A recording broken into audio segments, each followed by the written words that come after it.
Welcome to another episode of Jamming with Jason. Hey, today we're going to talk about letting the sunshine out. So, letting the sunshine out, and we're going to talk a little bit about light, but we're also going to talk about kind of intentions and planning and things like that as well. So, and I'll explain more as we get into the episode now. All right, so I know there's a great song, "Let the Sunshine In," that you may have heard, and there's a lot of benefits of going out and kind of sunbathing. Obviously, be careful with, protect yourself, but there's a lot of good benefits from receiving the sunlight. And so, in fact, many days I'll go outside and I'll just stand in the sun for a few minutes and kind of recharge because the energy from the sun actually kind of helps us energetically recharge our batteries emotionally and spiritually as well. And so, we're not going to talk about that side of it today, but we're going to talk about letting the light within you out and some practical ways to do that and some practical reasons why you might want to do that as well. And so that's why I've titled it Let the Sunshine Out. Okay. Now, to start with and to kind of set some context here, we know that nothing is created physically until it is first created, we'll call it spiritually, intellectually, in thought. Okay. And so before something manifests itself in physical form, there has to be a thought that leads to the creation or plasmation of that particular thing, whatever it is. Okay. And so, as an example, I'm just randomly picking up something off my desk, which those of you that are listening to audio, I'm holding up a little stack of Post-it notes. Okay. And these are super sticky Post-it notes are made by 3M. Okay. Now, in order for these Post-it notes to be on my desk, right, that I can use, somebody had to have the idea to come up with and to make Post-it notes. Now, and I can't remember the story. I didn't know I was going to pick those up, or I would have looked it up and given you the whole story. But the way I understand, Post-it notes were one of the things that were kind of created by accident. So some people at 3M came up with, I think, or found a way of making this adhesive that could stick, but wasn't like glue, so it wasn't permanent. And I think they were originally trying to use it for some other application and it just didn't work. And somebody had the idea of kind of creating Post-it notes and using that adhesive on Post-it notes. And now you see them everywhere. I mean, probably in your office somewhere, regardless of what you do for a living. If you push paper or have paper in your office, you probably have Post-it notes. Now, those Post-it notes wouldn't exist unless somebody came up with that thought and then did some things to create and make the Post-it notes, right? So somebody had the thought, they kind of figured out and invented a way of doing it, and then they physically had to figure out how to make it work, how to actually manufacture, take little pieces of paper and how they're going to put the adhesive on it and how they're going to package it and how they're going to send it out and what they're going to call it, right? All of those things required some thought, but it also required some action. And so I want to introduce you to the concept of doing and not doing if you have never heard of that before. Okay, so doing is a lot of the things that we might do in a physical standpoint, in a physical dimension, right? This third dimension that we're in right now. And so, examples of that from the Post-it note would be things like manufacturing it, actually manufacturing it, shipping it, doing all those things that need to be done, the doing that has to be done for this little thing of Post-it notes to make its way onto my desk. Okay. But there was a lot of not doing that was done to create the Post-it notes. Now, that not doing was a lot of the thought process behind it, a lot of the manifestation thoughts that people had of how they were going to invent, plasmate, create these Post-it notes. And, in our physical 3D space, we place a lot of emphasis and a lot of value on doing things. In fact, I was taught in my family, Meffords are doers.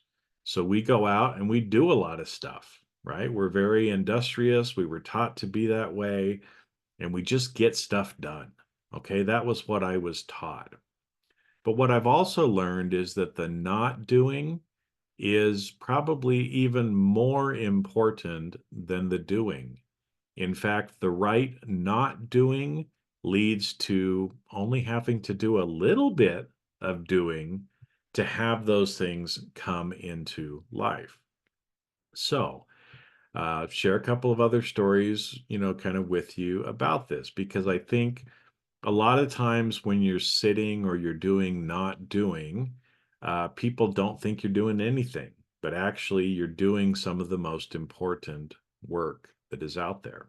Okay, and I'm going to give you some different examples of ways that that actually can show up in your life, in ways that you can choose to do and not do certain things. Okay, so at one of my jobs, I remember, where my office was located, this other executive had to walk by my office every day to go to the restroom, to go and get coffee, anything like that, because he was a little further out in the building that I was. And so he would have to walk by my office all the time. And so usually my office door was open, and I had my computer kind of turned because we often did a lot of confidential work. And so I couldn't have people walking up behind me and not knowing they were there, or have people kind of see my screen as they were walking by my office. So I had my computer kind of turned. And for a lot of the day, I would be sitting there and thinking, right? I would do certain things. Maybe I was analyzing something, trying to identify where certain risks were, or where our group should do some work. And so a lot of the day I would just be sitting there in my chair looking like I was probably daydreaming. And I remember one time, this executive's name was Bob, just happened to be Bob. It really was Bob. Stopped on my door and he said, "Jason, every time I walk by here, it looks like you're not doing anything. What are you actually doing?" Well, Bob, I'm thinking, right? Because a lot of my job is thinking, right? Where he was a salesperson, he was in charge of sales at part of our company. And so most of his day was spent on the phone with customers, with other salespeople that worked for us. And so he was in meetings most of the time talking to people. And as a salesperson, talking is a very important part. It's a lot of what they're doing during the day, even though they're still planning and thinking about who they need to talk to, what they need to say, things like that, right? But my job entailed much more thinking than actually doing. So we were both doing the same thing, but from the outside, he was looking at me thinking, "Jason doesn't work. He just sits there and stares at his computer all day." Okay. And so when you're engaged in some of the not doing, that's what other people might think you're doing. That might be what you perceive that you're doing as well. You're just daydreaming, you're not doing anything. But that is a very important uh, uh, thing to do every single day. Okay. And I'm going to give you some practical examples here, okay? Is, let's say, for example, that you're socially conscious in some way. Pick whatever socially conscious thing it might be. Now, there are different things that you can do and not do to help that particular cause, right? So, some doing things you could do. You could send out emails. You could make posts on social media about the injustices that are done and why your position is the right position. You could send emails and letters. You could write to your congressman or woman. You could participate in rallies and parades and marches for your cause. Those are things that you can do, right? They're things that other people see you do, and they're things that you are doing. And I'm not discounting the importance sometimes of doing things like that. But an example of not doing while still supporting that social cause is actually spending some time each day in thought and maybe a little bit in prayer, if you want to call it prayer, of sending light and sending understanding and sending love to maybe the people who are on the other side of the cause that you are. And so I'm going to use an example here of this is a real life example of something that happened is there's a group of my friends and we were made aware of a war conflict that was going on in a certain part of the world. And it was one of those conflicts that most mainstream media didn't even really talk about because it was a poorer country, didn't have as much maybe political or economic bearing to the United States. So most US media didn't even pick up on it, right? Most of us didn't even know that things were going on in this part of the world. And so, a group of us got together and mentor that we had said, what if can you just spend a minute a day thinking about this war-torn area and send love to the people who are suffering because of this conflict and send light to those leaders in the government and in the opposition party who are fighting and who are causing this issue to happen. Can you give them some light so that they can see the error of their ways and hopefully do the right thing, and stop hurting people? And so, a group of us did that. We did it consistently for probably a week. And guess what happened? The fighting stopped, right? There was a ceasefire. The leaders of the oppositions came together and tried to work out a way to stop the violence. Now, we could have gone out, we could have marched on the street, uh, but that minute or two a day of sending the love and sending the light actually helped transform things in the physical. Okay. And again, you might be saying, well, that's crazy, Jason. I don't believe what you're saying. Well, you can believe me or you can not believe me. It doesn't matter. I know what happened. And there are many, many, many examples of things like this happening all over the world. Okay. And so, again, spending even just a very short amount of time in some of the not doing exercises can have a tremendous impact when things are done or on literally on the course of human events. Okay. Now let's maybe use another example that is more tangible or practical to people is kind of in some of your interactions with others. And I work a lot with leaders in business organizations, so I'm going to kind of take that spin on it, right? Is let's pretend that you are an executive in an organization and there are certain things that you would like to accomplish. Or maybe there is a particular meeting that is coming up that is very important to helping you achieve your objectives as this executive in the organization. Now, there are Again, remember, things are thought of before they are actually created or done in physical form.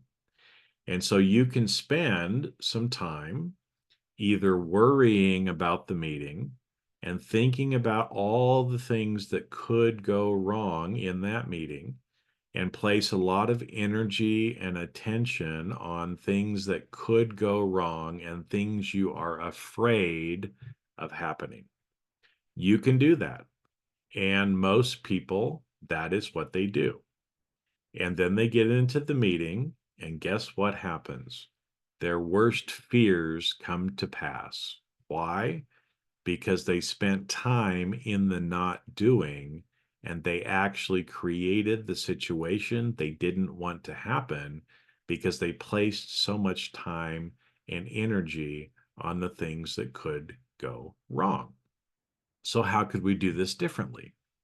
Well, instead of worrying and thinking about all the things that could go wrong, what if in your mind you kind of created in your thought process exactly how you would like the meeting to go? Exactly the things that you will say, the things you're expecting other people to say, and just sit with that for a few minutes, maybe a few times. Again, if you have a week to prepare for this meeting, I might do it for 5 or 10 minutes a day and just kind of, quiet yourself, sit in the space, imagine yourself being in the room with the other people. You already kind of know what that's going to look like, and run through in your mind exactly how you would like things to go. And I will tell you what will happen. You will get in that meeting, and amazingly, things will go exactly the way you planned. Why? Because again, your thought processes help to create the reality that you're going to live in physical form. Just like the post-it notes, right? Somebody had the thought before, they spent time in the not doing, and then they did the doing. And when the doing happened, things worked out the way they were planning. Okay. And so again, it has a very, very practical uh, example that you can use even in your business life or in your personal relationships or in really anything that you are trying to manifest or would like to have happen. The more time you spend in not doing and preparing for exactly what you want to have happen, the more likely it is that that thing will, in fact, happen. And again, you don't have to believe me, but this is all backed in science as well because it's how physics work.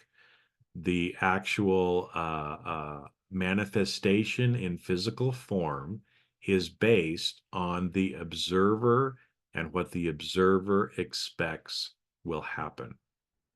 You can go, there's a thing called the double slit experiment. If you don't believe me, you can look it up on YouTube or in Google, put in double slit experiment, and you will see how this concept has actually been proven in physics. Okay. So, how else can we use this? So, like I said, if you have a certain social cause, maybe if there's war and other things that are going on, and you'd like to see a peaceful world, well, what if you spent a minute or two every day just sending out your light? Imagine yourself as a lighthouse, and you're sending out light, you're sending out love to help create the world you would like to see. If you would like to see a peaceful world, then send out an energy of peace to the world, and the world will recognize it. Okay.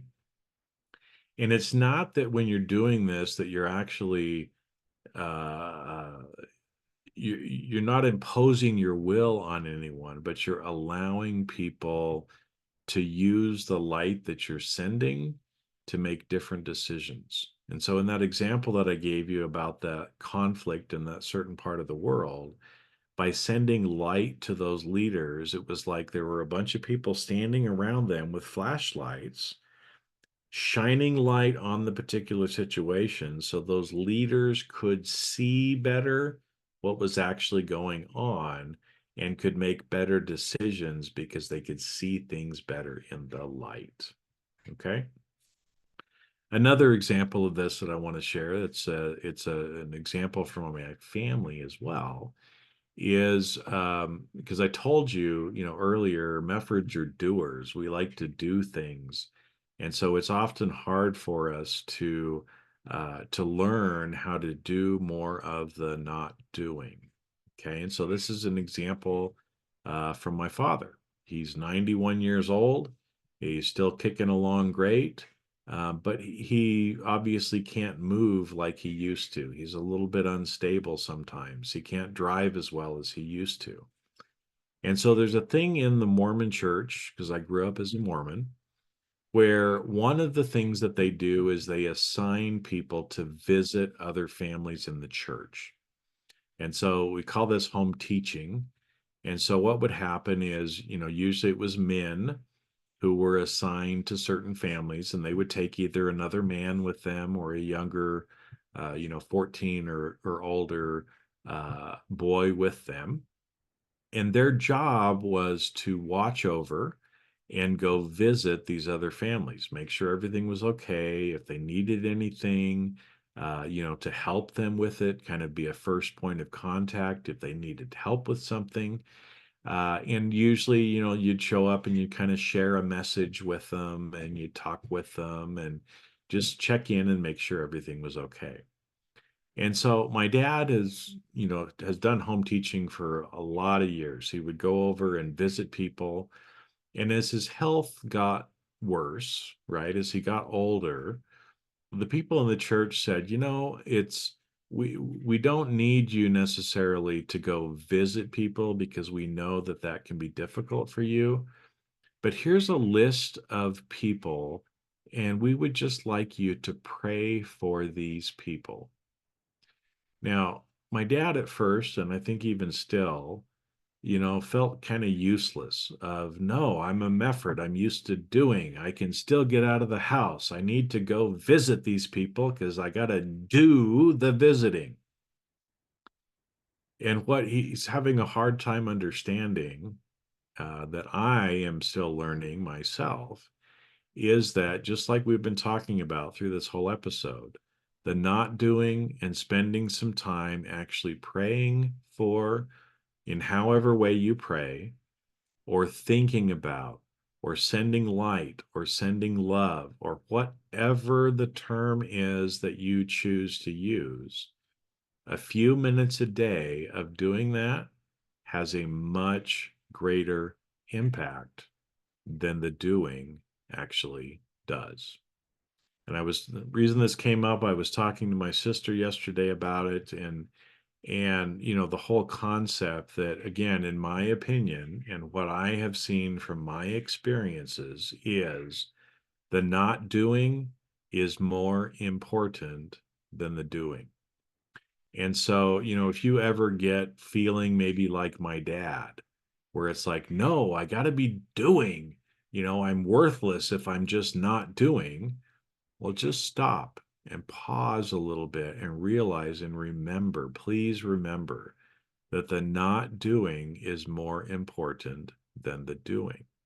Him spending a few minutes praying for certain people actually does more good for those people than if he were to go over and physically visit them for an hour a month. Okay. And so again, let your light out. We're receiving light from the sun. Our souls are light, right? Light beings. And the more that we can share love, the more that we can share our light with other people, the more they feel it, the more they're able to heal, the more things will actually go your way as well as you spend time in the not doing to create and then do, so that in physical form, what shows up is exactly what you want to show up. And I promise you, as crazy as it may sound, just try it. Try it for a week. See how you feel. See how others around you feel. See how things in your life change when you can switch from, worrying about everything that could go wrong and spending all this time in fear and anxiety, and instead finding time in the gratitude, in the love, in thinking about and creating mentally the processes and the things that you would like to have happen in your life. And you will be amazed to see how much of the time things work out exactly the way you have mentally planned them. So with that, I'm going to sign off for this week. And but again, just try it out. Try it out for a week, and see what you can do to start getting out of that fear and anxiety, and into a place of where you are sharing your love, your light, your prayers, whatever you want to call it, with other people, because by doing that, you will make this world a much better place than you could ever do in all the doing that you could do. With that, have a great week, and I will see you on the next episode.